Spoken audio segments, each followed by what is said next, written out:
नाही, मला असं वाटतं का आम्ही काही द्वेषापोटी हा प्रश्न मांडला नाही. कारण मेडिकल कॉलेज हे सुविधापूर्ण असलं पाहिजे आणि जवळ असलं पाहिजे. हे साहजिकच अमरावतीकरांची मागणी आहे.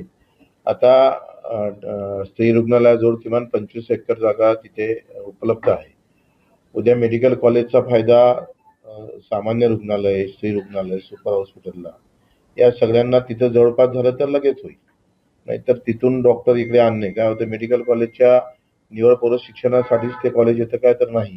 कारण त्याला आरोग्याचे आपण पाहतो 500 बेड हॉस्पिटल पाहिजे पाहतं आणि मग ते जे कॉलेजचे मुलं आहे त्यांच्याकडून आपण उपचारही करून घेतो किंवा तशा प्रकारचा सुविधा त्यांच्याकडून करून घेतो आहे.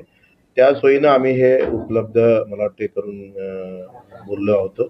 आम्ही जे काही सभागृहामध्ये मांडलं, टेक्निकली इथून 10-15 किलोमीटरवर रुग्णांना जाणे, एक हॉस्पिटल इकडे, एक हॉस्पिटल पुन्हा तिकडे, हा नेहमीसाठी होणारा जो खर्च आहे, एवढी चांगला विचार आपण त्याच्यासमोर मांडला. त्याच्यावर कोणाला त्याचं राजकारण करायचं असेल तो भाग अलग आहे. आम्हाला काही त्याच्यात तथ्य वाटत नाही राजकारण करण्याचं.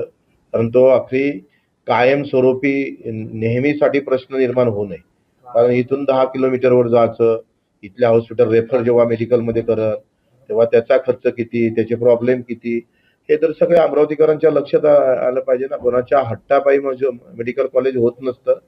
त्यांची गरज जेव्हा असतं तेव्हा सरकार करतं आणि तशा प्रकारचे केंद्र सरकारचे रूल पण आहे, नियम पण आहे. अचेरकुर्ले घ्यायचं असलं तर आम्ही आमच्या दमानं, आमच्या ताकदीनं घेऊ शकतोय. तर 35,000 कोटीची कर्जमाफी बच्चू कडू आमदार नसताना घेऊ शकतोय, तर हे काही मोठी गोष्ट नाही आहे.